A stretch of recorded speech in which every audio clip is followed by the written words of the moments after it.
Agora é hora de falar de esporte aqui no Alerta. Ó quem tá aqui comigo, minha parceiraça Elisa Ladeira. Aqui, toquinho, à distância, cotovelinho, à distância. Seja bem-vinda, bom dia, querida. Boa tarde, né? Boa tarde, Boia. Boa tarde, boa tarde. Tá esperto, tô de olho, tá vendo? Boa tarde, Boia. Boa tarde pra você, boa tarde pra você de casa. Estamos de volta nesta segunda-feira com muita rodada de esporte, principalmente fim de semana. Com certeza. E vamos começar falando de Brasileirão, que eu sei que tem gente que tá nos assistindo que quer saber dos resultados da rodada. É isso aí, Boia, isso mesmo. Nós vamos começar, então, o nosso papo de hoje falando sobre a 20ª rodada do Campeonato Brasileiro. E não tem jeito da gente comentar, né, Boia, do jogo da rodada. Eita. Atlético e Flamengo, que se enfrentaram no Mineirão, valendo aquele topo da tabela. O Galo venceu o Flamengo por 4-0. Isso mesmo, olha só, o Flamengo não é mais aquele bicho papão do ano passado e os times estão aproveitando essas falhas constantes da zaga rubro-negra, né, que precisa ser corrigida rapidamente. Você tá vendo aí, olha só. Aí, Natan, foram os zagueiros desse jogo com o Atlético. Os dois zagueiros do Flamengo e você tá vendo aí os vídeos, o primeiro gol do Atlético veio mais rápido do que eu tô comentando aqui pra vocês, hein. Aos 3 minutos do primeiro tempo, então, o Sacha recebeu o Savarino e disputou, e na disputa, né, Gustavo Henrique fez um gol contra e mandou pra rede. Aos 7 minutos, nós temos também aí o Keno, que recebeu livre de canhota e bateu cruzado 2-0.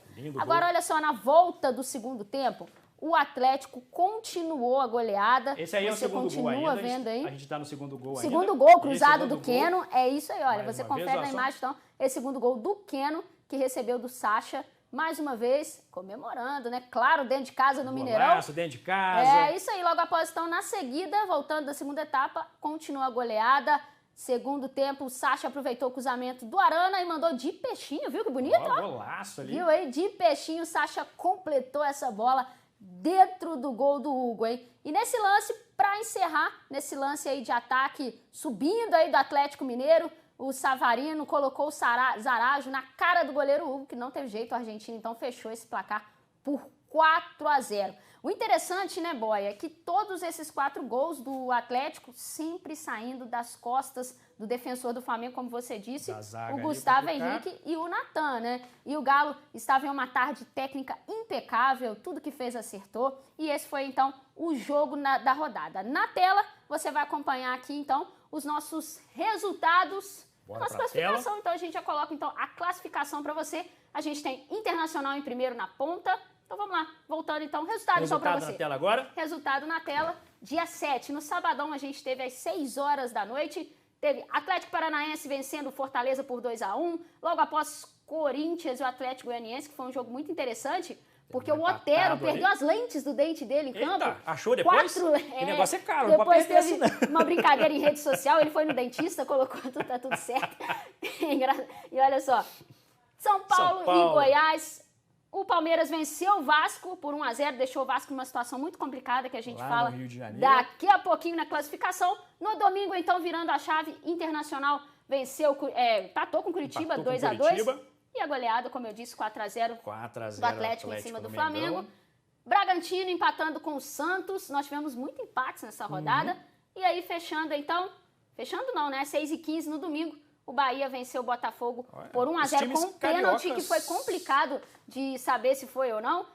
Finalizando então o domingo, Fluminense 0, Grêmio 1 e Ceará Sport 0-0. Sem gols, os times cariocas perdendo todos na rodada aí, né? Todos os times cariocas perdendo e a gente então vai com a classificação para você que tá ligado. Agora então sim, aqui ó, você vê, você confere Internacional em primeiro com 36, Atlético Mineiro 35, que roubou o lugar do Flamengo. O Flamengo estava em segundo, caiu para a terceira posição com 35 na tabela. Aí a gente vem São Paulo, Fluminense, Palmeiras, Santos, Grêmio. Lembrando que o Grêmio, a distância dele para o Internacional é 6 pontos, né? Então tá tudo embolado por aqui. Agora, deixa eu pedir para colocar lá embaixo, lá, que é interessante. Vamos ver a galera da Lanterna agora aí. Lanterna aqui, olha aqui que você disse. Olha só. Botafogo e Vasco ali. Botafogo, Vasco, Atlético Paranaense e Goiás, então. Essa é a tabela do Brasileirão dessa 20ª rodada. Olha só, agora virando a chave, o Tupinambás jogou em casa nesse final de semana, não é isso? É isso aí, Tupinambás jogou em casa, jogou, mas não brilhou, hein? Tupinambás pegou Vila Nova nesse fim de semana, aqui em Juiz de Fora, no Estádio Municipal Radialista Mário Helênio, na tarde de sábado, pelo Campeonato Brasileiro Série D. O resultado da partida pode ser considerado bom para os dois times. O Vila, um ponto importante fora de casa, né? Um jogo com 12 desfalques de jogadores. Boy, olha só, aí testados positivos para a Covid-19. Teve 12 desfalques. E para o Baeta, o gol aos 47 da segunda etapa salvou o time de uma derrota em casa. E lembrando que os gols foram marcados no segundo tempo da partida, né? Por João Guilherme para o Vila Nova e o Albert para o Tupinambás. A gente vê os gols aqui, olha, João Guilherme do Vila Nova aproveitou um vacilaço da defesa do Baeta, recebeu livre, olha lá ele recebendo a bola, recebeu livre, driblou aí, abriu esse placar, driblou o Arthur, né, e abriu o placar. O alívio do Tupinambás veio aos 47 do segundo tempo, com essa bola lançada aí por Fabinho, que dividiu a bola, sobrou livre para o Albert, que pegou de primeira, golaço e acertou o canto esquerdo do goleiro Rivelli. Um belo chute que ele deu, né, Boia? Foi bonito de ver, né? Com esse resultado, o Baeta chega então a 14 pontos, caiu para a sexta posição. O Vila segue penúltimo colocado, agora com 9 pontos, né? Na próxima rodada, a gente tem o Tupinambás que faz outro confronto com o Mineiro, com a outra Caldense, né, no Ronaldão, às 7h30 da noite, e o Vila volta a jogar fora contra o Gama no Bezerra às 3 horas da tarde. E as duas partidas serão realizadas na próxima sexta-feira. É legal a gente lembrar que essa partida vai ser realizada na sexta-feira por conta das eleições municipais, né? Então, essas partidas serão realizadas na sexta-feira. Rodada antecipada. Vamos falar de futevôlei agora. Diga pra gente o que aconteceu aí no Gonzagão. Futevôlei, Gonzagão. Olha só que interessante quem tá na frente, ó. Aulos e Felipe, os dois da equipe do Tupi. Olha, o grande destaque do fim de semana foi o Santos, a dupla Marcolino e Inácio. Eles venceram em 2 partidas e subiram para a segunda colocação, ultrapassando o Grêmio. E eles estão empatados então com o Tupi, que segue na liderança do campeonato. O restante da tabela se mantém como nas outras rodadas. E a dupla Theo e Igor do Fortaleza continuam na última posição com 5 pontos. Hoje acontecem então os jogos da 27ª rodada do Campeonato Brasileiro de Futebol do Gonzagão a partir das 6h15 da noite. Boia, e se você tá aí, tá ligado com a gente no Campeonato Brasileiro de Futebol do Gonzagão, o Maurício Carvalho tem um recado especial para você. Vamos ouvir. E aí, pessoal, Maurício Carvalho aqui. Tô passando para convidar você a acompanhar o Brasileirão Futevôlei do Gonzagão. Você pode assistir os jogos todos os dias a partir de 18 horas pelo YouTube ou ao vivo também pelo Instagram. Brasileirão Futevôlei do Gonzagão. Valeu!